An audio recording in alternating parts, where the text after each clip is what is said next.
exactly is a virus? Often, it's a term mistakenly applied to Trojans and worms. Meaning, even for a Trojan or a worm, people say it's a virus. Small programs that negatively alter the way a computer works. What does it mean? It alters the program from functioning the way it is supposed to function. So it introduces something malicious into the program so that the program works in a different way. It is self-replicating. It can be done without the user knowledge or intervention, but it still needs to be activated initially by the user. That means you receive an email from XYZ, you double click on that, there is an attachment, you open it. So that user mention is required for the user to get activated. There are more than 1 million viruses, Trojans and worms today. Many of them have been built for older systems and they are obsolete. New viruses are much more sophisticated and much more lethal than the ones which were initially available for the older systems. There are also certifications available like ethical hacking from different bodies which teach you how to make a virus.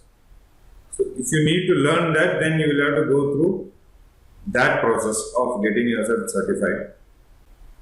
We will also look at how to create viruses in the subsequent programs. What a virus is not. What are the common assumptions? Generally, if there is an equipment failure, people say, oh, I got affected by a virus, my system has crashed, or this equipment stopped functioning. Power surges, varying voltages, brownouts, spikes, magnets, that's 8-inch subwoofer next to your case.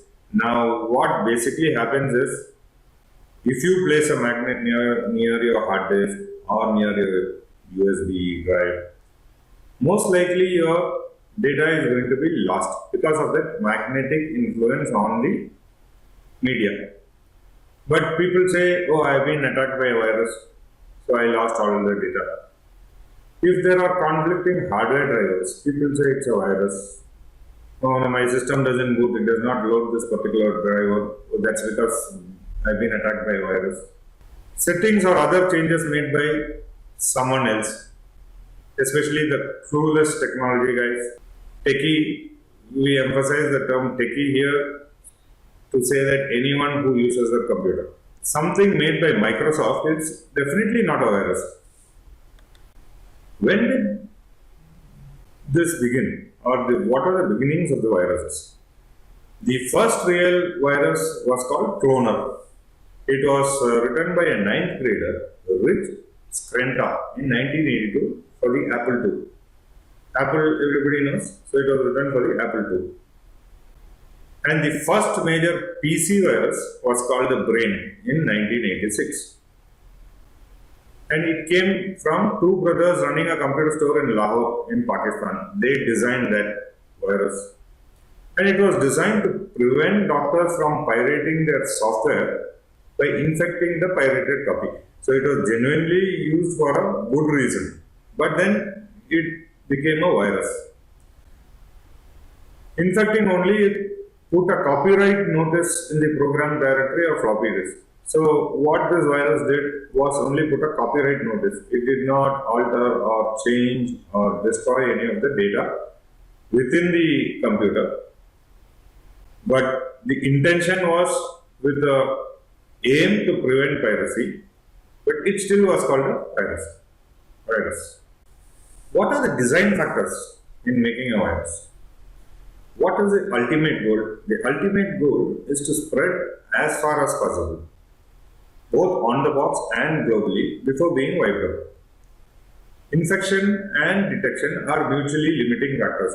Now, it is claimed that so many antivirus companies create viruses so that their product will sell. It is also done or created. We have discussed certain factors. Ego is a factor, motivation is a factor, disgruntled employee is a factor. So, the infection and detection are mutually limiting factors. Unless a virus is found, you cannot find a cure for it. The functional logic of an executable virus, how does it work? It opens a file to see if it is infected. If it is infected, it goes on and searches for the other files. Otherwise, if that particular file is not infected, then it infects the file. After that, it returns control to the host program. Host program means if you are clicking Microsoft Word, let's say that's a host program. There is a virus which is affecting Microsoft Word. So first the virus will check whether your Word is infected or not. If it is infected, it will search some other file. If it is not infected, it will come back and infect this Word file. That's how it works. What is the life cycle of a virus? Before it takes any action, it reproduces itself. So the first major logic or objective of the virus is to propagate, reproduce itself, to make as many copies as possible so that the quarantine or disinfection becomes more difficult. Again, here virus writers balance infection with detection. So it means that the sooner your virus is going to be found, the lesser that your virus is going to be popular. So the virus writers balance infection with detection. On a defined trigger, it modifies your system in some way. Correct? So it alters a legitimate program into something, it adds something, prepends or appends some code in the beginning or end of the program. So that it alters the way that your program is supposed to work. It will even delete files, format hard disks, USBs, or even shut down programs. There were viruses quite a few years back where the first job of the virus was to shut down the antivirus software itself. Since then, antivirus software themselves have become very robust and very efficient and technologically much better. And it eats up system resources. So your system becomes very slow. It eats up your memory resources, hard disk space. It, of course, alters data. Now, what's with the names of viruses? These names are determined by CARO. CARO is Computer Antivirus Research Organization. You can also search for that in Google. You'll get a complete listing of the viruses with the prefix and suffix. And each unique virus is given a family name. Family names are derived from the quick, the way it infects, or something else unique to the virus. So some characteristics of virus determines the family name. Each virus is further identified by prefix and suffix. It tells you what it does, how it infects, and there are different variants of the viruses where suffix of .a to .zz are given. The naming of virus also follows a specified format, something like a family name, suffix 2, suffix 3, etc. Now, if you take a look at the example as mentioned in the slide, W32 is a file infector or boot sector virus. Bugbear is a unique family name. @MM is a mass mailing distribution.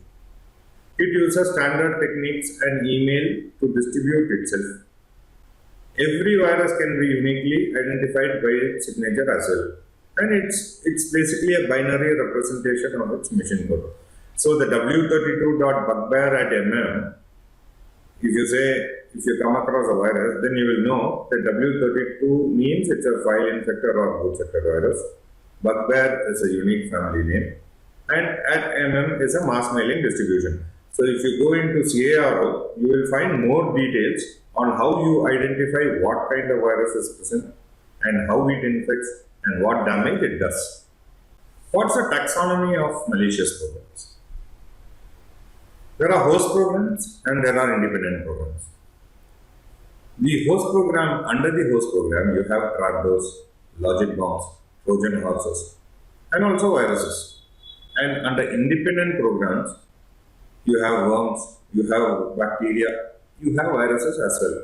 So virus is a common factor in host program and an independent program. What are the phases of a virus? There are dormant viruses.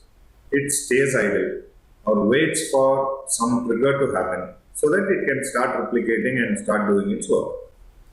Propagation virus is another one.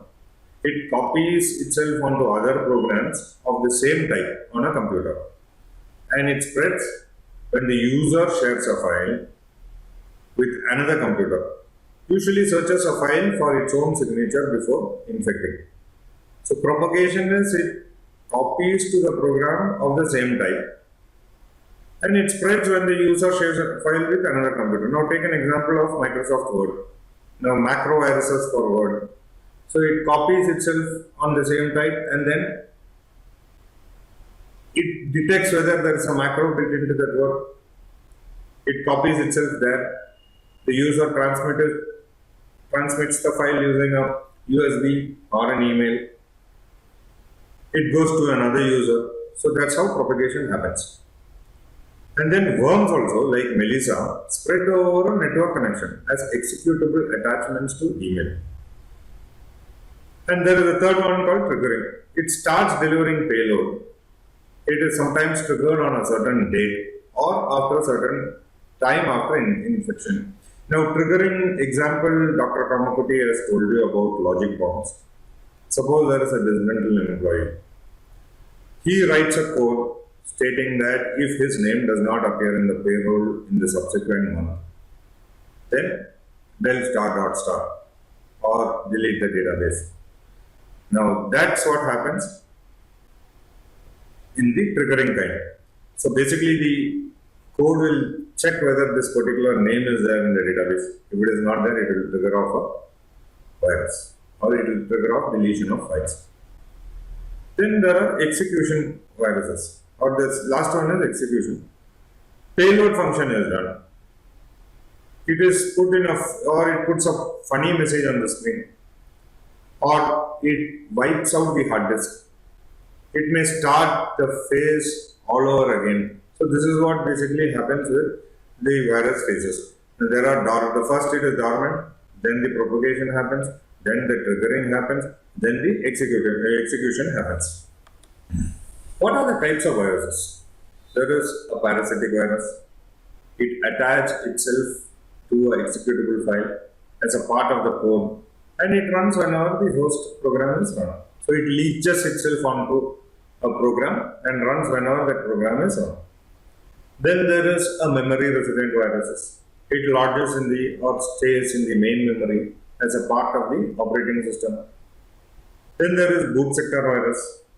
It infects the boot sector of a disk and spreads when the operating system boots up. Now the original DOS viruses, and DOS means disk operating system.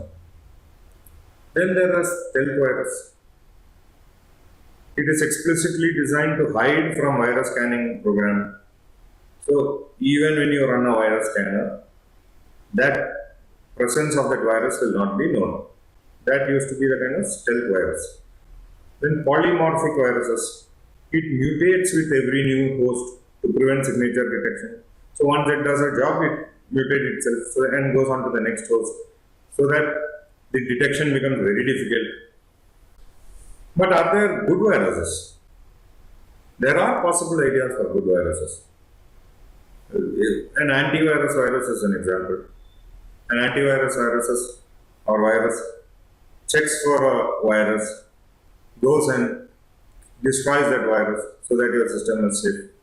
Then there are file compressor viruses. What it basically does is it compresses the file that it infects. Encryption virus is there, or infects the boot sector and encrypts the disk with the user supplied password. Maintenance virus is there. It travels or traverses a network and performs maintenance functions on individual machines. But the good viruses won't succeed for many reasons. Technical reason. Why? Because there will not be or because of a lack of control. The recognition is difficult. The virus is still a virus, right? Wasting resources, containment, compatibility problems. You can't write a virus and say it will work on all systems. So there are compatibility issues. Containment is an issue.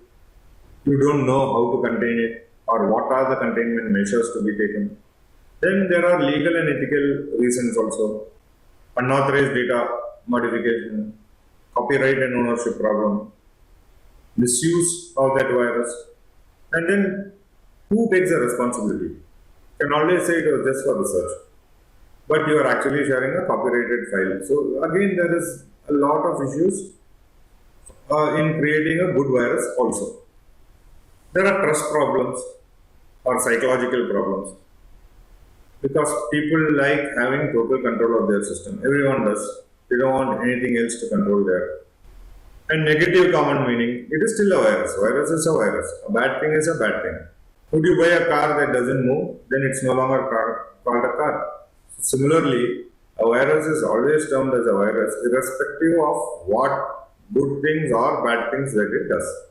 Virus characteristics, when you look at it, it cannot infect across network due to protocol restrictions, especially for a boot sector virus. Multipartite. It is a combination of boot sector and file infector. Therefore, this type can spread over networks. So it's very nasty. Stealth. It hides its signature through various means, such as encryption and also polymorphic. You can classify viruses by the infection targets. There are system sector or boot sector viruses, file and parasitic viruses, batch file and macro viruses, cluster viruses, companion or spawn viruses, source code viruses, VB script viruses. Now this file or this explanation is self-explanatory. Rather, it gives you the simple meaning of what each type does. We are going to look at each of the types also in the coming slides. When you take a look at the system sector or boot sector viruses, boot viruses, it shares infecting the most machine with macroviruses. It infects the MBR or master boot record or boot sector of the disk, the place where the files are referenced for booting up. So that you damage that, then you no longer can boot your OS. It is useful to virus writers because this area of the disk is invisible to the user. Generally, your MBR or boot sector is not accessible by the user. It is a system protected area. So it is useful for the virus writers because they know that you are not going to go and check it. Or rather, you can't access it. And the area of disk is also very small. It's 512 bytes. So what is 512 bytes in the period where the storage or your computer hard disk storage are going in terms of TBs? Some Mac viruses infect upon the disk being inserted. So there are some which auto runs. The moment you insert the disk, it auto runs. So there are several kinds of viruses like that. Then system sector viruses. The stealth component is the most crucial factor in that. They are memory resident viruses that can foil sector editing programs. So there are programs which can actually edit your sectors within your hard disk by reporting back a saved copy of the original overwritten blocks. Then there is multiple path. It infects both the system sector and the files. So how it basically works is the infected files drop the viruses on the infected system. Now the batch file viruses are a .bat script that contain assembly code within them. And what they do, they utilize a special handle in a batch scripting that tells it to interpret the commands after it is at assembly. So that means it tells the file to use a batch scripting and interpret the command after a particular operation and tells that this is how it has to handle the file. It can run the payloads themselves or create a specific file and run it.